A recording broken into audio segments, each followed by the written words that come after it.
Let's go to James Campbell now. He is Herald Sun Associate Editor. Great to see you, James. Welcome to 2026. Much to talk about. We've got One Nation on the rise, polling at around 20%. We've got a coalition split, the second situation for this term. Yeah, a government under pressure, but also under no pressure. What's your take? Oh, look, I mean, what is it? 6 weeks, 8 weeks since we last, 6 weeks since we last talked.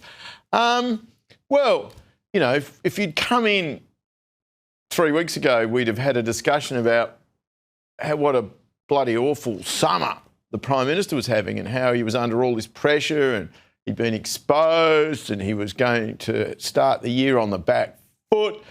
And then they got back to Canberra, and even though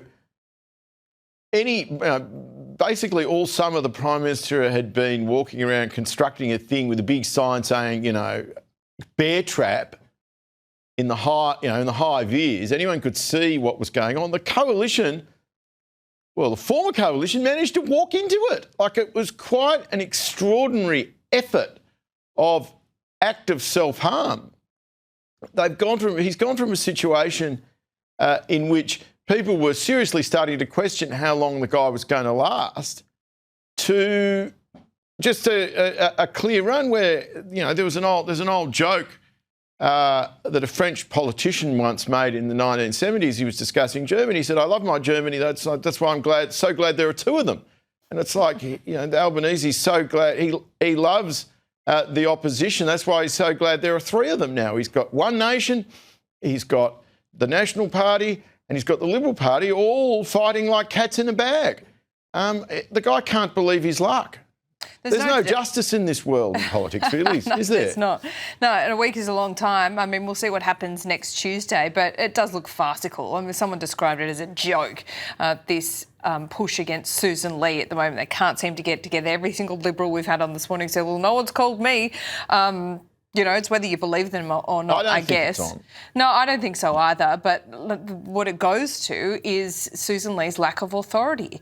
It seems like inevitable. She may survive now, but there is a fair chunk of people in that party who never gave her the benefit of the doubt. I think she did a really good job over summer. I know you're a fan. A really good... I know you are. I know you get upset about not a fan. No, not a fan per se. I don't care. They're actually a basket case at the moment. Yeah. But, I mean, get it together. So get behind someone and start doing something. That's my issue here. You know, you made her the leader. Nothing is ever... 100% majority, 100% behind her, but you made her the leader, so give her a chance. Yeah, but, I mean, editors often say things like, there is no front page, we don't have a front page, we don't have a front page. But wiser heads always say, well, the paper is going to come out and there will be a front page, right? Like, someone's got to be the leader. Analogy. Like, Sure. But, you know, just pick someone and get behind them. Is that an unreasonable thing to suggest, James? Yeah. Well, no, not yes and no. Yes, but someone's got to be the leader. I mean, when people say, it doesn't mean that you have to, you take the best one on the shelf at that time, don't you? Sure. And she was the best option.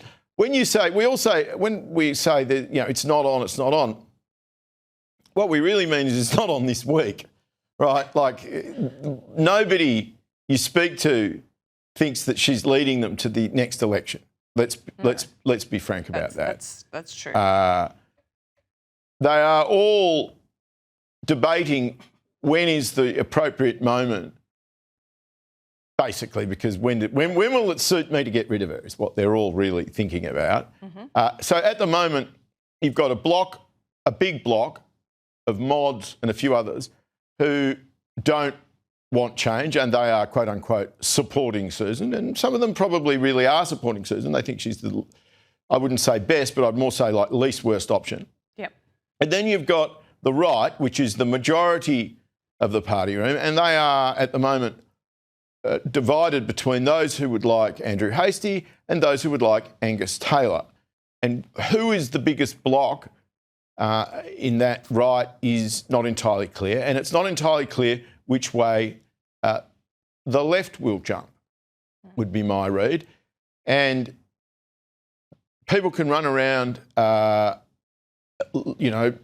saying they're coming or getting the Australian to report micro developments like their wife's approved a potential run for them. But at this point, we're not there where my read is that they're not ready to pull the trigger. But when I was talking to people yesterday about this, because it was a good day to call actually, because no one was working. Everyone I spoke to said, yeah, but you might want to check in again later in the week, maybe about Thursday to Friday, because things are moving quickly. The other thing I would say is everyone thinks that the moment that the shadow cabinets, pretend and real or whatever you want to call them, between the National Party and the Liberal Party are set in stone, it's going to be much, much harder to put the band back together. So, yes, everyone's split up at the moment, but there isn't yet a whole bunch of people with the self-interest, like 8 people or whatever it is, who would be appointed to the Liberal front bench, who would then need to be bulleted if they ever got back together again. Because the moment you do that it becomes much, much harder because of the self-interest of those individuals to put the coalition back together. There's no doubt that One Nation has spooked the Nationals, spooked David Littleproud. They're polling pretty consistently in the low 20s. That is a high watermark. I still would say the caveat is that changes at election time. A lot of that polling would be, a displayed frustration with the Liberals at the moment. And why wouldn't you want to display your frustration and displeasure right now, given the state of them? But this was interesting from Simon Welsh. Just listen to this and then I'll get you to comment. Basically saying we should all just calm down about whether they can be a party of government. They've got a long way to go. Even if you put 10% on the One Nation poll, but if they do form now we're talking hypotheticals, if they do form a Nationals alliance, depending on what happens in Queensland with the LNP, if that puts 10% as a coalition, you're still a long way shy of where you need to be forming that government.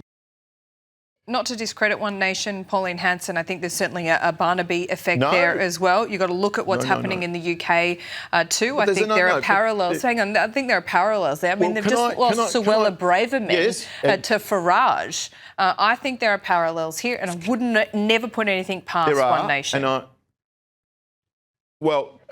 Just on that, I was actually there last week and talking to a bunch of people, and they said the thing that came up talking to people was that the Tories' polling position actually improved quite a lot in the second half of last year. And the reason that most people I spoke to attributed what they put it down to was the fact that the discussion, the political debate in the United Kingdom in the lead up to the disastrous budget that they unveiled recently was all about the economy.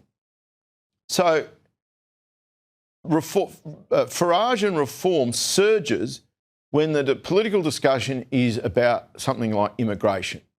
When it shifted back to the economy and the idea that someone's got to be the government, they've got to be the adults, the polling shifted in favour of the Conservative Party. So when we're looking at the surge in One Nation, I think one of the reasons that One Nation has surged, I don't discount that the dysfunction is one of the reasons that's done it. But it's also because the more people talk about immigration in the non-Labor side, and they have been talking about it a lot, that is Pauline Hanson's special sauce. It's not the Liberal parties. It's unsurprising if you're talking about something that is a core, anti-immigration is a core One Nation strength. If the Liberals want to talk about that, why wouldn't people think, no, I want the real deal. Give me the cask strength stuff. I don't want the Liberal Party. I want someone who I know really believes in that stuff. If and when the discussion, political discussion moves back onto the economy, I think you're going to see a drift back from One Nation to the Liberal Party. Indeed. But they've got to start talking about it. I mean... Well, they do indeed. They've got to stop talking about themselves for a start. They've got to stop. But even when they do have that that kind of that clean air, if you like. I mean, they're right to go after, you know, the Rorts and Annika Wells before the break, and then I think Susan Lee putting the pressure on to get a Royal Commission, which was certainly what the families in Bondi wanted.